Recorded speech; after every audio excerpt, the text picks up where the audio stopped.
So welcome everybody to the final CRCC seminar series of this semester. It's been an unusual one and our first delivered virtually, but we're grateful to have been able to still have some incredible speakers with us and hopefully in many ways be more accessible to folks by having more people join us. So with that said, we do have an excellent speaker with us to round things out. Professor Kevin Whitehead is joining us today from UC Santa Barbara, 8 a.m. with him, I believe. So we're bookending the day.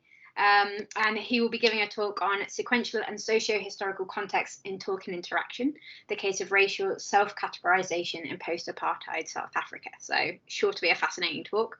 A few very minor bits of housekeeping. I'll be quick. For those of you who've joined us before, you'll know usually our speaker will talk for between 30 and 40 minutes, and then we'll throw the floor open for questions.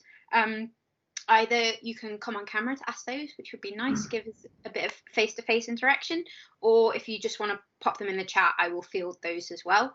Obviously, for the duration of Kevin's talk, if you can keep microphones on mute, that would be wonderful, but you are welcome to keep your videos on should you choose to do so. I think beyond that, if you do have a question at the end and you want to ask it, just use the hand up icon in the bar and I'll come to you. And I think other than that, we all know how the game goes by now, and I will stop there and hand over to Kevin for his talk. Thanks so much. Thank you all. As I said, I appreciate you being here on a Friday afternoon. And it's great to see you all and great to take advantage of this little silver lining of the circumstances we're living with right now. Just going to share my screen so you can see my PowerPoint slides. Hopefully everyone can see that. Okay, great. So I'll get going right away then. I wanted to just mention that this is work in progress. It connects to things that I've been working on for some time, and one of the papers that I'll refer to on some of my slides connects quite closely to this one, but I'd like to try today to take up a slightly different aspect of it. And I'd really appreciate your feedback and your comments on what I'm trying out here. Another important thing before I start, at the bottom of the slide there, just to acknowledge Jeff Raymond and Liz Stoker. I've been working on various things with them that also overlap with this work, and the conversations I've been having with them and things I've been working on with them have definitely influenced the way I'm thinking about this. So please give them due credit for anything good I say, but don't blame them for anything you find objectionable. Okay, so moving straight on, the way I'd like to introduce this is by briefly sketching out two main approaches to context in the analysis of interaction. And this is admittedly oversimplifying things somewhat. There are kind of shades of gray between them. But for the purposes of this talk, I think it's fair enough to say that there's sort of two main ways of approaching context. And the first one is to treat context as something specified by the analyst and a resource for analysts for making sense of participants' conduct. So it's the analyst who takes some piece of interaction and specifies what context this interaction is happening in any number of ways. And then uses those elements of context as a kind of frame for understanding what's going on and for making sense of the participants' conduct in the interaction. And to cut short what could be a much longer conversation about this, I'm just going to say a couple of things. The first is that it raises the question of how to decide which of an indefinitely expandable set of accurate characterizations of context should be applied. So if it's the analyst supplying the context, you could basically go on indefinitely adding different layers or different senses of what a context is. And just to illustrate that, I'm going to use this quote from Schegloff, whose point this really is. And he, in the context of making a talk at a conference that became a famous, for some people, infamous paper, 1997 paper in Discourse and Society, Schegloff talks about the the many ways that he could characterize the context that he's in. So in the context of introductory remarks to a talk, in the context of a panel on politics and aesthetics, in a potentially polemical context, and he sort of goes on and lists off a bunch of contexts and sort of finishes off by saying these are all true, and one cannot fully or distinctively ground the use of any one of them by virtue of its truth. So it's not enough just to say that you're accurately formulating the context of some interaction, because there's still a question of which context out of this kind of indefinite set of true contexts you could be formulating. And what Schegloff proposes in light of this question, in light of this dilemma, is a second approach, and the approach that he develops and has developed over a number of papers that I've listed, and that's been taken up by other conversation analysts. So I'm going to call this the conversation analytic approach. There are other sort of disciplines or approaches to analysis that use something like this, so it's not necessarily exclusive to CA, but the version of it I'm working with is the version developed primarily within CA. And this is an approach to context that treats it as being produced by the participants and dynamically renewed in and through the interaction. So rather than being supplied by the analyst, it's the participants who are kind of doing context in a way. They're the ones who are producing it, and they're doing that as they're interacting in the interaction. So a little bit more about the second version of context, the one that I'm going to move forward with. It should be apparent that this is a highly inductive approach to context. So by treating context as something that's produced in and through the interaction produced by the participants, our attention is directed to the production and renewal of context moment by moment. So it's looking closely at the interaction as it unfolds, looking turn by turn or action by action. And in that sense, you could call it a sequential context. It's looking at the context, the sequential context in sequences of action in interaction as they unfold. And so that's the term from my title that I'm using, sequential context. It's looking closely at how participants produce the context in the interaction moment by moment. And the principle in using this, the main, kind of big principle in using this approach to context is the grounding of characterizations of context in the orientations and conduct of the participants. So that's the big distinction. It's to figure out which of these indefinite, accurate characterizations of context to use. We look to the participants and to what appears to be relevant to them based on their own orientations and the things they're doing in the interaction. So again, there's much more that could be said about that, but I'll direct you back to the resources listed at the bottom of the slide. And these also cover some debates. So this approach to context adopted by CA, developed by Schegloff, has been criticized in various ways that kind of cohere around this theme. On that first bullet point there, Korobov calls it overly myopic. Blommaert suggests that this kind of approach to context makes translocal phenomena hard to incorporate. So I think by translocal he means things that stretch across multiple interactions rather than being in a kind of local interaction. Wetherell, in a response to Schegloff, suggests that this approach to context is unacceptably narrow, that it deals only with tiny fragments of social life. And Cameron, a bit later, suggests that this approach is insufficient on its own to account for the manner in which the interaction unfolds. So as I say, there's a kind of theme that you can see emerging from that this approach of directing us to look really closely at an interaction and the kind of unfolding of the context moment by moment is seen by some as being too narrow and too restrictive and myopic and so on. And so these are now more than 20-year-old debates. I'm sure some of you are familiar with them. I'm not trying to reopen the debate on quite the terms that it's been conducted, but I will say, as someone representing a CA approach, I don't feel that I necessarily need to defend CA any further than it's been defended. I think there's been really cogent arguments set forth by the people I've listed there and many others. But what I do want to take up is this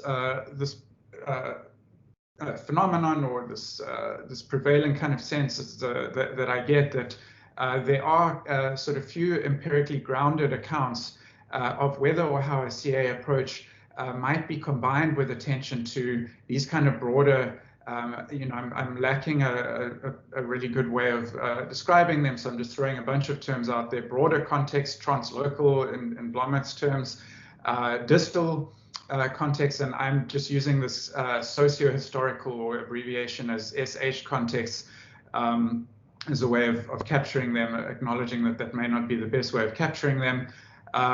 But I think there's been a sort of limited attempt by conversation analysts to deal with those kind of broader senses of socio-historical context without relying on an analyst specification of context. So kind of sticking with this principle of grounding this characterization of context in participants' orientations, but also dealing with some of these broader socio-historical contexts that the critics of CA are engaged with, and suggesting that these are things that should be of interest to analysts, and that CA is inadequate for dealing with them. So I think CA, for the most part, again, there are some exceptions. There's been some really good work that has done something along this line, but I think it's been limited.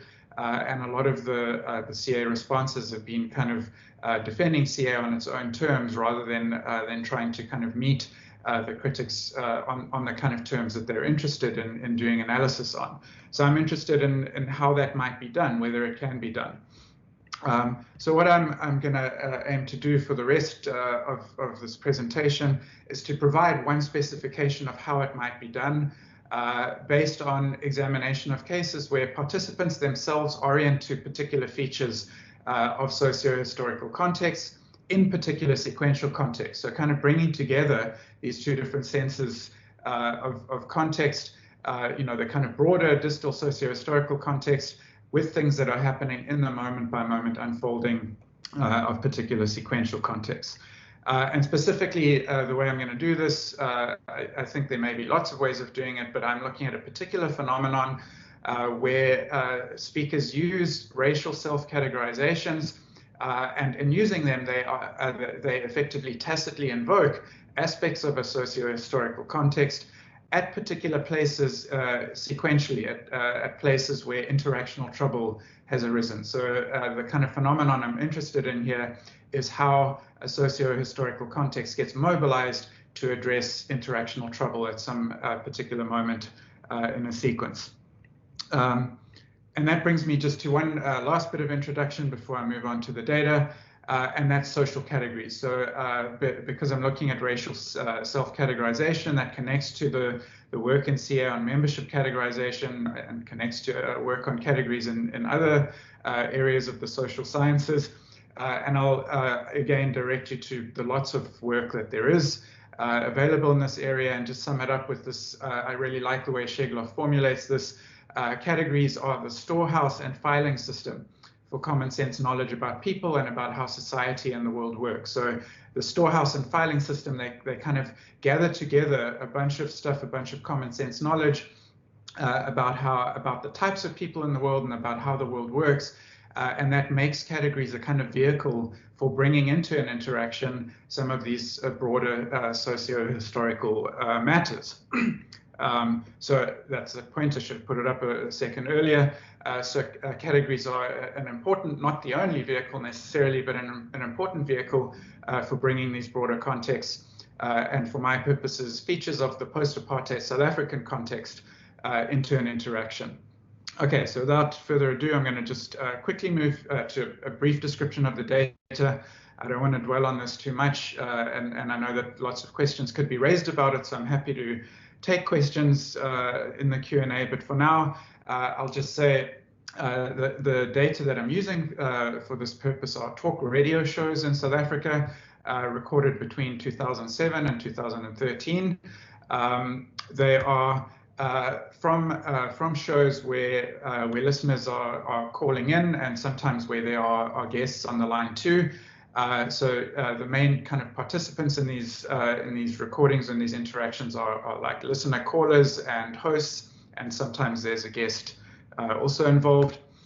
And I've particularly gathered together cases where a speaker uses racial self-categorization as a way of marking the relevance of particular aspects of the post-apartheid South African context in relation to the interaction in progress. So that's sort of exactly what I've laid out as what I'm trying to look at. I've collected a set of cases. I'm going to look at 3 of them. I've got more, but hopefully the 3 that I'll look at will give you a sense of how robust this pattern is in seeing how this phenomenon occurs. Again, I just want to acknowledge briefly something about, or a set of things about the data, that could be pointed out as a particular form of institutional interaction. Radio shows are a particular kind of institutional form. These are telephone interactions. They differ from face-to-face interactions in important ways. And together, these features of the interaction make it arguably, in Garfinkel's terms, a perspicuous setting for doing the kind of thing I'm trying to do. So when people are calling into the radio, they may be particularly frequently raising a kind of aspects of context. They're calling in to give opinions on things, to talk about issues of the day. So this may be a particularly rich site of this sort of thing happening. But I would suggest it's not the only site. I know I've seen at least similar kinds of things in other settings, in ordinary conversational interactions. So kind of leaving it a bit open as to how this might work in other settings. But I want to suggest that this is not something that's going to be totally idiosyncratic to a radio setting.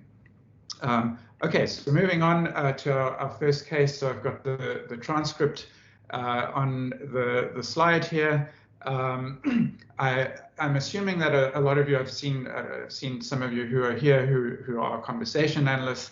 A lot of you may be familiar in varying degrees or not with CA, so I'm going to try and not be overly technical in the way I build this analysis. I hope my CA colleagues will forgive me if I lack precision because of that. And hopefully the transcript symbols are at least somewhat familiar to most of you, but I'll point out the ones that are particularly relevant. So this is a call, just to quickly set it up. The caller is calling during a kind of open call segment. So the host has invited calls on anything you'd like to talk about. There's no kind of pre-specified topic. And this caller is calling in essentially to complain about the government or criticize the government. So, so the ANC government mentioned in line 5, that's the government of South Africa at the time, the post-apartheid African National Congress government. So I'll just play this quickly, and then I'll point out some of the important features. Look, the Deputy President was talking about the skills shortage. Mm-hmm. I think the ANC government has made a hell of a mess, and there's no doubt about it. I'm not a white person, I'm a black person. Number one, they decided to close down most of the nursing colleges. Okay, it goes on from there. I've cut it at that point. And also, just to mention, this is just after the beginning of the call. So this is what this person called in to do. All he's done is greeting and then moving straight to this. So as I said, this is basically a complaint about the government and a negative assessment. They've made a hell of a mess. That's the kind of crucial part of it on lines 5 and 6. So the caller is taking a negative stance towards the government, criticizing or complaining about them. And in sequential terms, this sets this up as something like a complaint sequence or an assessment sequence where the caller is doing something that makes relevant some kind of response. So this is a regular thing that we see in sequences and adjacency pairs. Someone does a first pair part, the first pair part here being a complaint, and that makes relevant some kind of response, where with complaints, preferred response and aligning response would be something that agrees with the complaint or sympathizes, or does a reciprocal complaint or builds on it in some way. And you could also get a disaligning or disagreeing response, saying that actually the government has done quite a good job, or whatever else that would disalign from that. But what we actually get here is no response. So on line 7, we get almost half a second pause, which is quite long in conversational terms, with no response. And what we know from previous CA research on preference is that the absence of a response at a place prepared for one can be a sign of trouble. It can foreshadow a disaligning response. And participants recognize that. And this participant recognizes that. So after this bit of half 0.4 of a second pause, the caller says something else, after waiting that long for a response and not getting one. He says, and there's no doubt about it, which is not continuing the complaint. It's just upgrading it without adding anything more to the substance of it.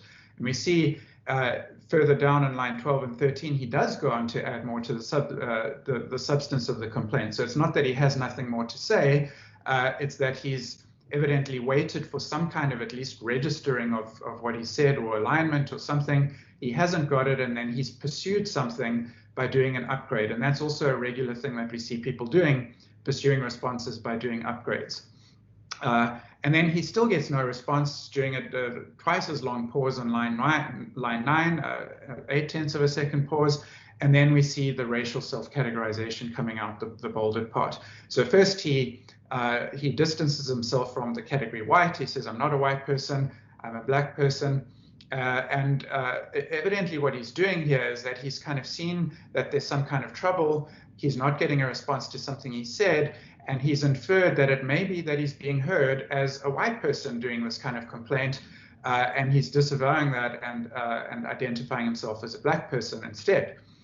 And that raises and invokes a sense of a context in post-apartheid South Africa, where complaining about the government is something category bound to whiteness. It's something that white people do, and that can be readily discounted as something like racism or just white people doing white people. This is just the sort of thing white people do, rather than being a kind of principled action, where if a black person complains about the government, it's more likely to be seen in a kind of principled way, and not just as a category bound kind of thing.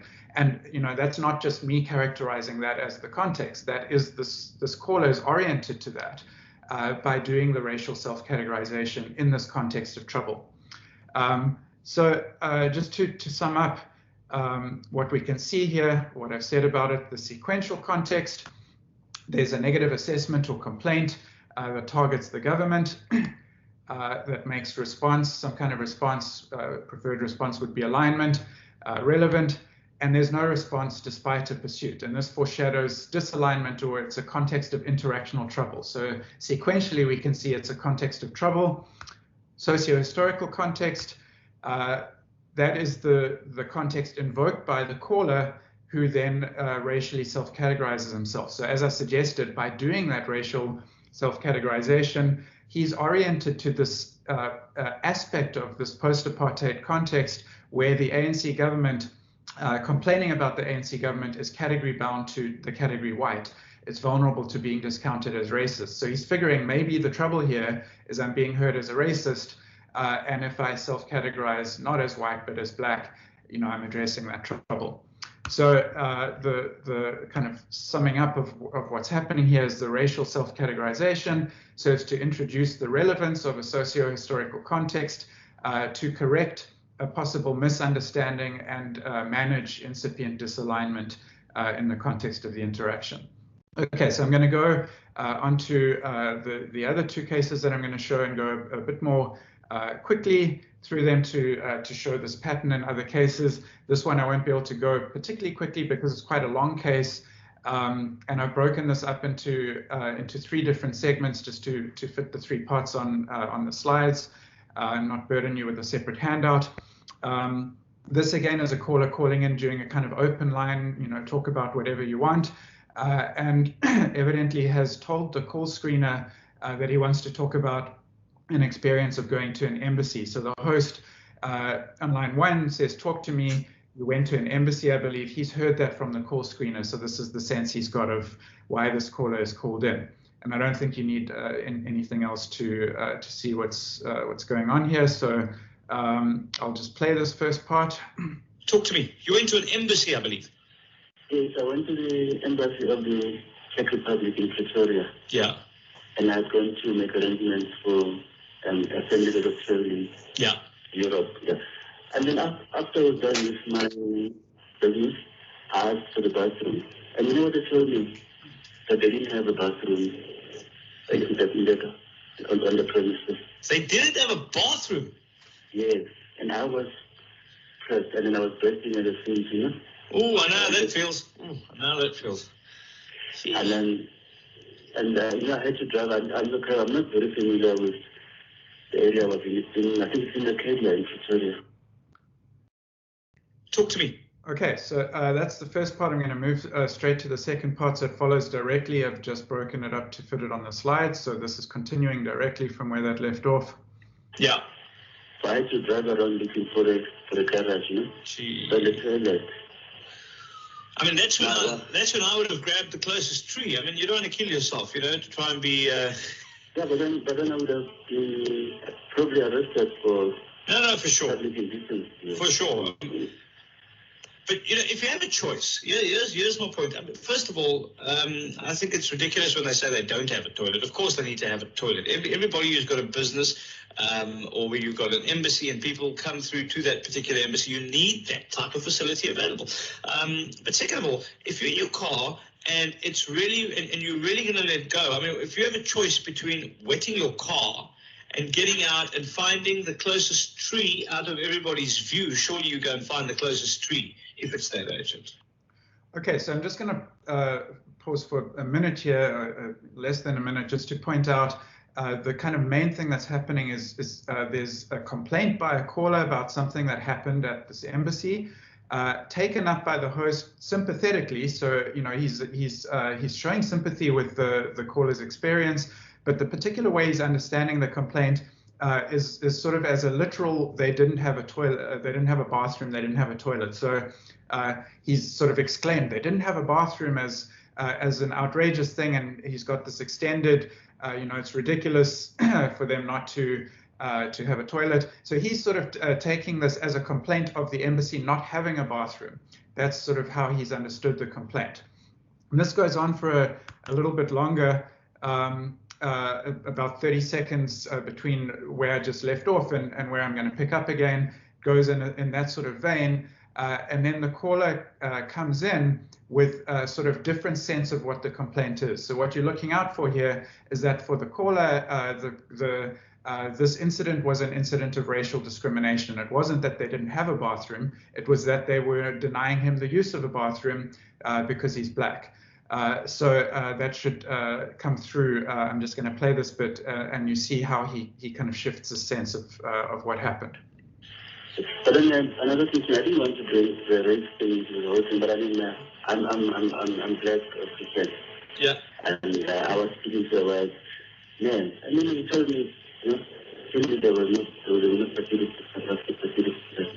There's no what? So, no, sorry? You're saying, what did he say to you? I mean, I'm talking from a black point of view. Yeah. Yes. And I mean, I was talking to a white person. Mm-hmm. And I mean, I didn't want to bring the race thing to the whole thing. I mean, the Czech Republic is a European country. Yeah.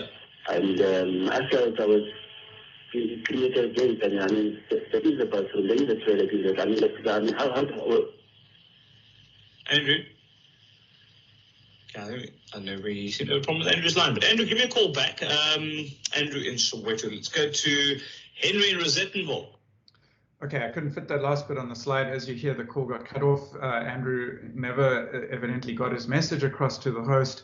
But what we can see pretty clearly here is that now retrospectively, it becomes apparent that this complaint was designed to be heard as a complaint about racial discrimination.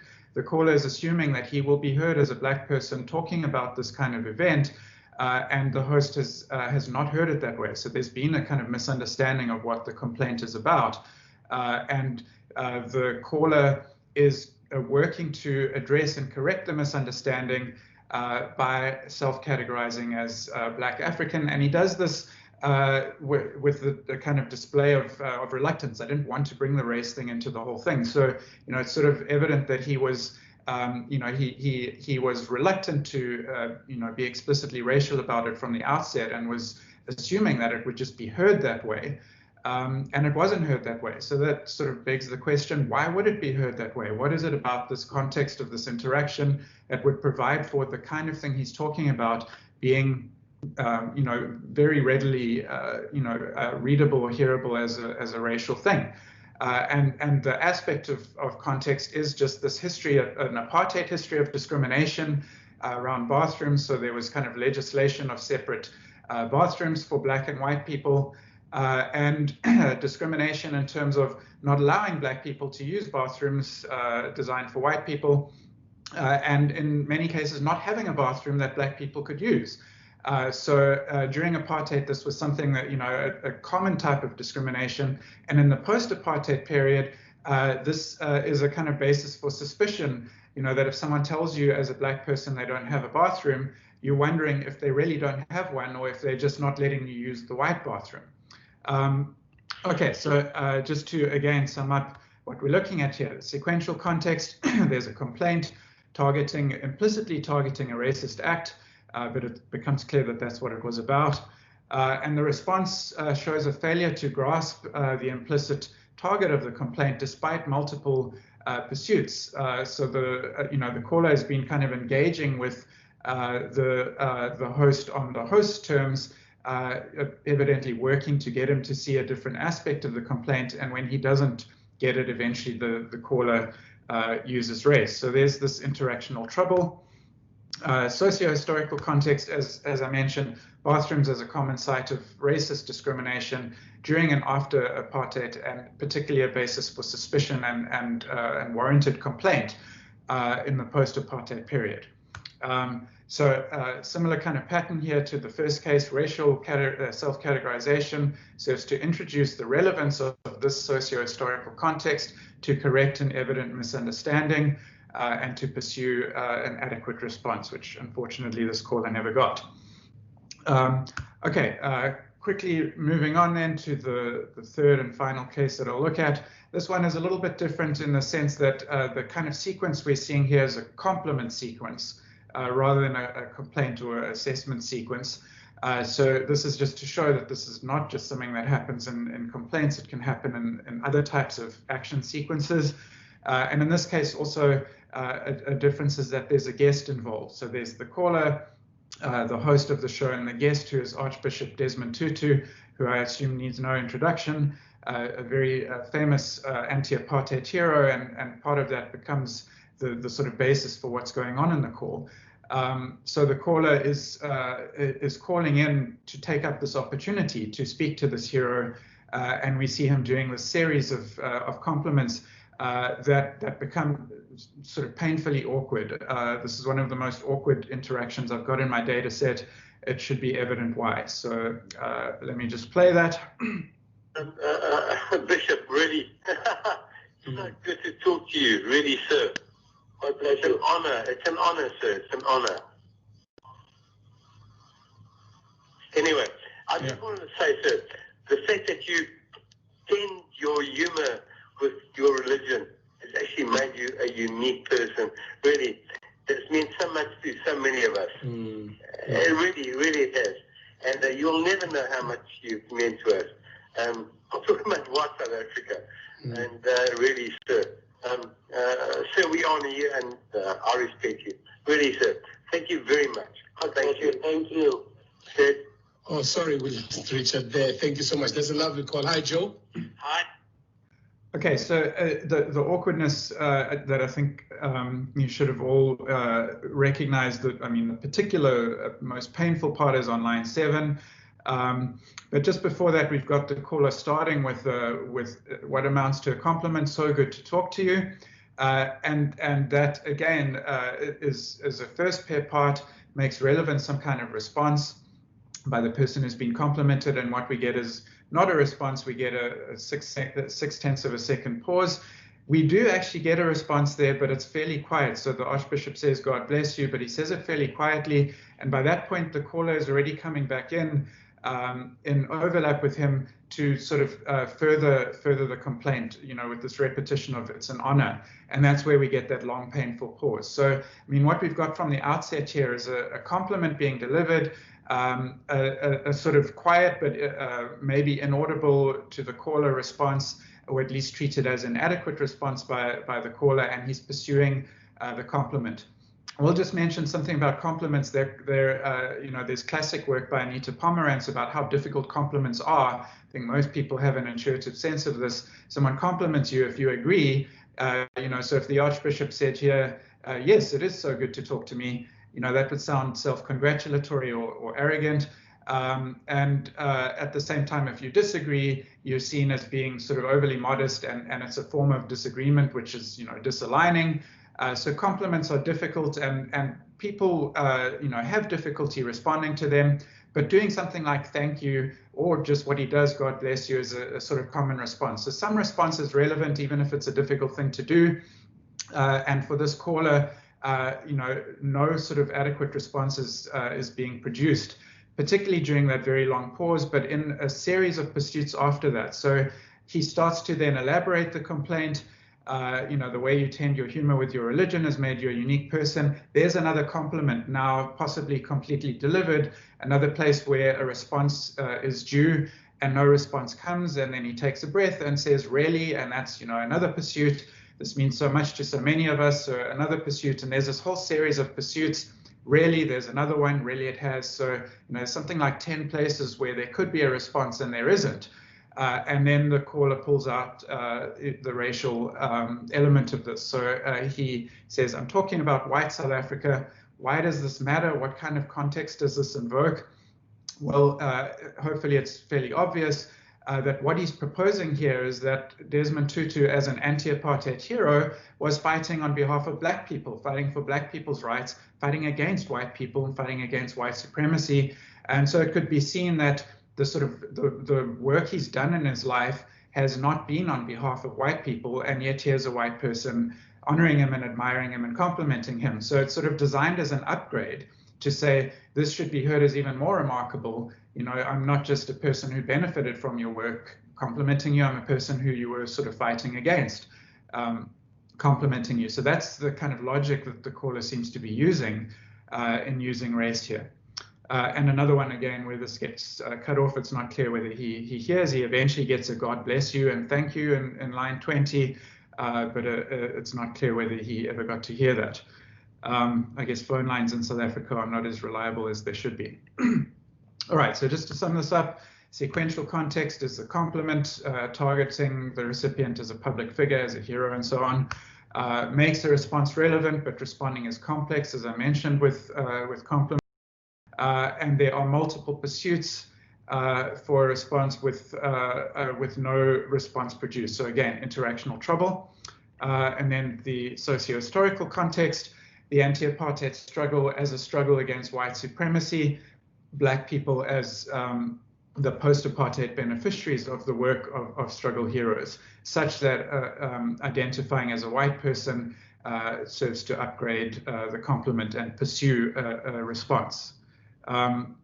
So racial self-categorization introduces the relevance of that context to upgrade a complement and pursue a missing or repeatedly withheld response. Okay, so ready to wrap up. I'm just going to put out a couple of implications and conclusions. So one thing is how we can see in these cases reciprocal relationship between sequential and socio-historical context. So on the one hand, we see that sequences provide places for the relevance of socio-historical context to be invoked or mobilized, and particularly in what we've seen, sequences where there's trouble. So places of trouble provide places where a socio-historical context can do some kind of work to address the trouble. So it's in a sequence that this kind of thing is happening. Sequences are providing places for it. And on the other hand, socio-historical contexts serve as participants' resources for action and inference in particular moments, or at particular moments in sequences. So kind of both sides of that relationship fitting together, that these sort of different types of context, if, to the extent that we can meaningfully see them as different types of context, they kind of go hand in hand reciprocally.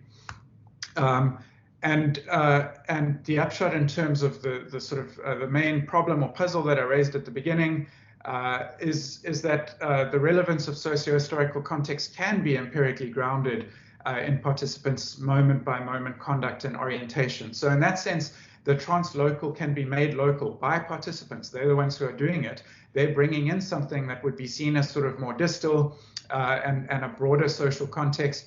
But because they're bringing it into the interaction, it becomes a part of the interaction. So in some sense, there's a kind of dissolution of the distinction between sort of the broader context and the more immediate context, everything is part of the immediate context. And that sort of, for me, illustrates the CA principle of, whatever context is relevant to the participants, that's the one we want to be able to identify. And that can include any of the range of context that any analyst might be interested in. And of course, that does mean looking in the right place. It means being able to find places where this happens. And that means, back to the point about data selection being important. I would propose that relying on an analyst-specified sense of a socio-historical context is not inevitable. There are ways of doing this kind of work grounded in participants' orientations. Okay, so that's all I have. I have some references that I'm happy to share, whiz through them. And thank you very much. I'd love to hear your questions and comments about this. And I'll stop sharing so I can see you all. Wow, thank you for such a fascinating talk. And I see we have questions already. So let's jump right in there with Marco. Please go ahead. Thanks. Thank you, Kevin. That was great. I really enjoyed it. Something that struck me, for example, in extract 2, since you characterize the self-categorization as part of a pursuit, is that so the caller was sort of expecting the host to get the gist of the complaint and therefore the socio-historical context attached to it without having to articulate it explicitly.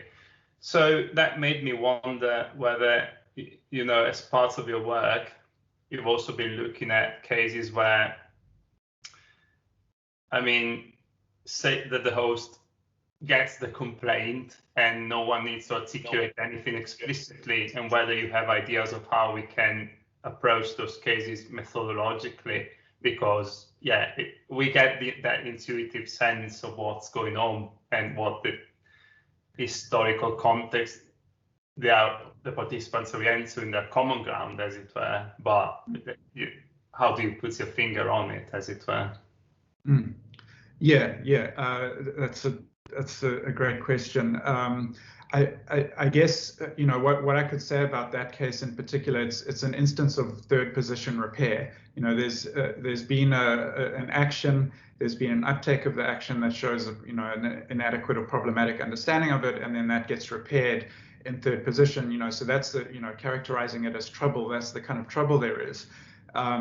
And so, then we can look back to that first turn, as you're suggesting, and saying, well, what if that hadn't been done in a way that, that gave rise to trouble? What if it was just understood the way it was designed to be understood? I guess, there's a counterfactual there.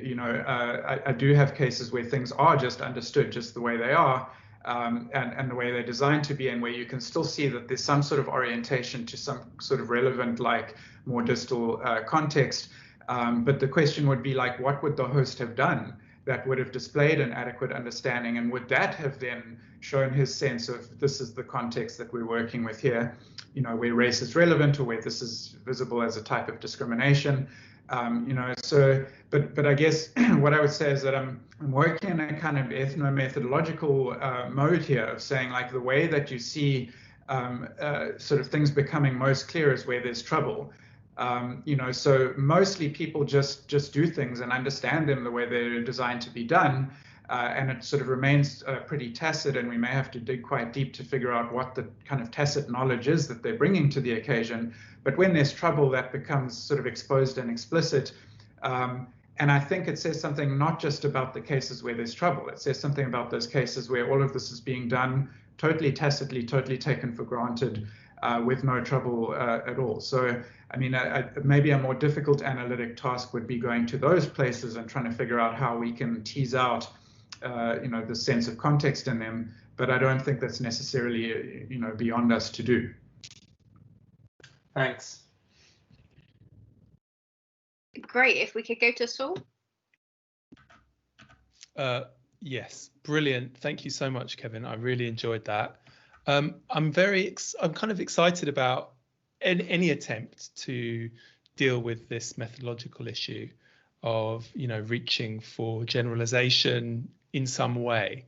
And I noticed that between example 1 and example 3, which seem to be dealing primarily with racial self-categorization, and example 2, which deals with this interesting story about the bathroom and the recognizability of that as a trope. There's a difference there. You know, racial self-categorization, we see it in many contexts. It may have many functions. It doesn't depend on what seems to me more specifically socio-historical, such as being denied access or, you know, refusing to acknowledge the existence of a bathroom. So I wondered whether that was something that had played into your thinking, and whether there were also other kind of categories of pathways to generalization that you've noticed. Yeah, I think I think maybe I'm not sure how strongly I would want to argue this, but I think pretty much any time someone is doing a racial self-categorization, they are you know, reaching for something about race that you know, that sense of like race, you know, categories as storehouses and filing systems for, you know, for all of these things. I think in some sense using racial categories kind of always involves some level of that, and the same is so for, you know, there's, you could start listing off all the categories that's also true about, or all the, you know, the sets of categories that's true about. So I mean, I think race is also a kind of prime sort of category to look at for this, because, for example, in South Africa, you know, the society was built around race. It was the most thoroughly racialized society I think the world has ever known, and it has this kind of afterlife after that carries that sort of things with it. So that, I mean, that sort of makes it a vehicle in that way for bringing kind of history and social structure, you know, sort of post-apartheid social structure into an interaction in a way that maybe other categories don't necessarily do.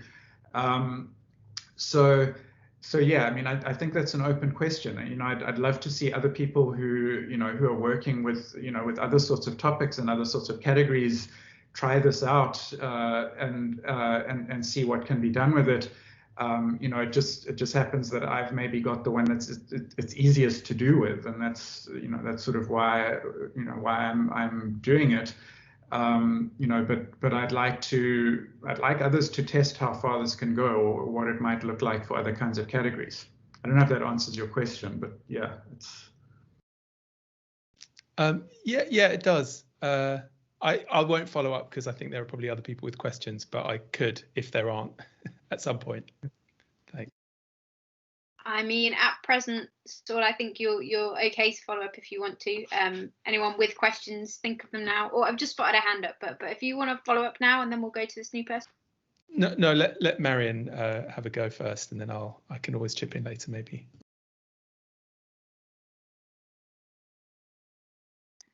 Oh, you're just on mute there, Marion. Bear with me. I can unmute you, I think. Oh, no, I think you may have to do that yourself. If you find the microphone, there you go. Yeah, I thought I had, sorry. I'm not a sociologist, but I was attracted to the title, as you will probably hear from my accent, just as I can hear from yours. And I worked in South Africa in academia for 20 years on women's art and creativity. I'm an art historian and theorist. I'm really interested that you chose 3 topics where the caller was male. And I'm particularly interested in the second topic because I would read or interpret in a very different way to the interpretation you offered us.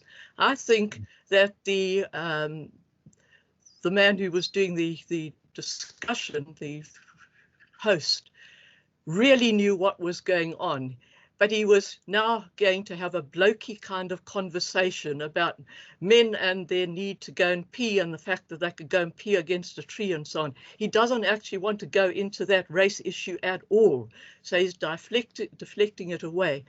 If the caller had been a woman, he would not necessarily have known if she was white or black. So the same self-identification would have come. And if it had been a black woman, then the fact that there was no toilet made available is even worse than for a man, because a woman going to the toilet is not necessarily going to pee. There can be other very real and embarrassing reasons why she needs it. So I suppose, having said that, which is contrary to your interpretation, I'm interested to know whether you have been looking at women who are calling in, because in apartheid, every time we had to try and make an argument for gender or a feminist approach to understanding society, it was always collapsed into race. Women must be part of the struggle, they must join the struggle, and when the struggle is over, then maybe we'll listen to the women.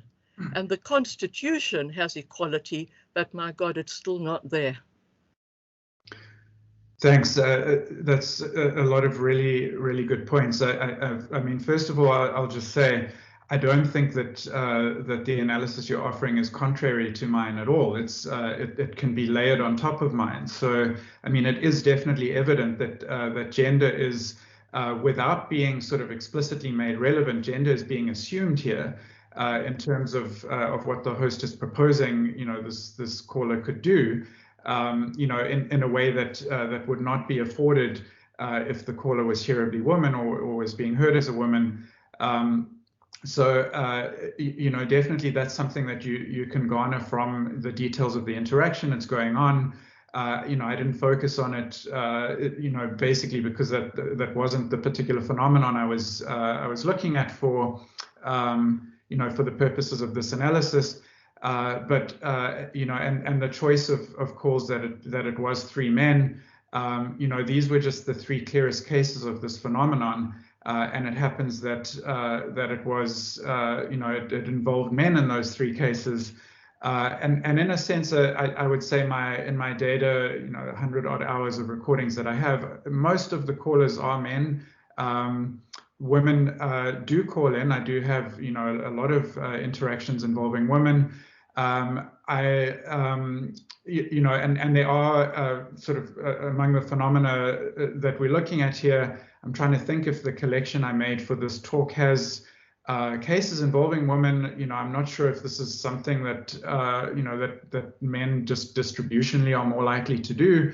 You know, but certainly, like, you know, all the points you raised there, I think are absolutely valid, and the host has sort of, I'm not sure that he's deliberately trying to avoid this as a racial issue, because this host doesn't shy away from race. You know, I've got lots of other cases where he talks directly about race. You know, I think it's difficult to say for sure whether he's deliberately trying to avoid that. He is, you know, he's not taking it up. So it's clear that that he's not dealing with it in that way, and that the gender, sex or gender of the caller is what provides for him to be able to do that. So the way that he can respond does rely on him having heard this as a male caller. But you know, but I don't think there's necessarily anything in principle that that would prevent this a similar kind of thing happening if it was a woman caller. You know, the host in that case could have responded something along the lines of, "It's ridiculous they don't have a bathroom." You know, similar to what he did. He wouldn't have been able to say the things about, you know, peeing against a tree in quite the same way. You know, but so gender, you know, sort of intersects with what he's able to do, but I'm not sure that it totally enables something that wouldn't have been possible in the case of a woman caller. Great, thank you. And we have another question from Sylvain. Yes, thank you. Thank you for this very stimulating talk. I found striking that so that race is a visible physical racial feature. And the nice thing is that in these radio talks, they're on the phone. So I was wondering if the fact that they're on the phone is not also used as a resource for the speaker to make relevant a category that would be obvious if they were face-to-face. If you had any thoughts about this, because it might be much more complicated to raise that racial feature when you're in face-to-face. You can't say it because it's so obvious, so if the person denies to, if the person acts in a racist way, it's much more difficult to bring up. So do you have any thoughts on this? Yeah, absolutely spot on with that point. That's what I was alluding to when I said on my data slide something about this as telephonic interaction that makes it a perspicuous setting for this kind of thing. I've mentioned in other work that I've done about how categories appear to come up more explicitly, racial categories in particular come up more explicitly in this kind of setting than they might in a face-to-face setting, where there's kind of an assumption of like being able to visually identify someone racially. Callers in particular tend not to assume that they, in all cases, that they can just be heard for who they are racially, and therefore they'll mention it. So this kind of explicit self-categorization, I think, happens particularly as partly as a function of this being, telephonic non-co-present interaction, but not entirely, because I have lots of cases where people evidently just assume that they can tell who someone is, that everyone can tell who they are, and that they can tell who someone else is racially based on voice quality. So that's another thing I've been building collections of, where people just assume that they know what race someone is. And mostly they're accurate. Sometimes they get it wrong. But with this caller, the caller's sort of dialect or accent is very racially marked. So I would say that no one in South Africa listening to this would have any doubt that this caller is black. And this, may be that the caller is aware of this enough himself that he's assuming he doesn't need to say it, that he can kind of rely on the host to hear him as black. And I'm pretty sure, that does provide more support for Marion's point. He could be heard as black.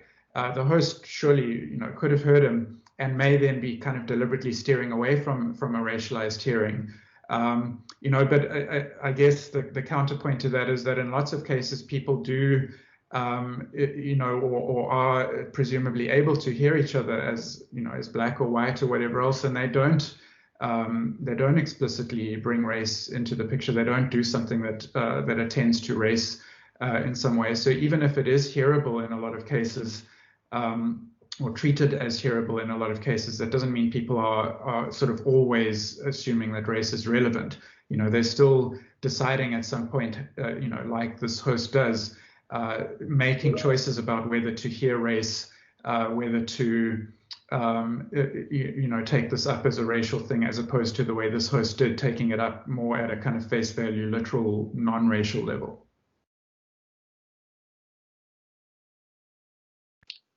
Fantastic. If we have no further questions at this point, I think that wraps us up nicely on time. So for once, maybe this entire semester. So I think it just remains for us to say thank you very, very much, Kevin, for, as Saul's just put in the comments, for rounding out the work week in the best way possible, I think, at the minute. So thank you for a fascinating talk.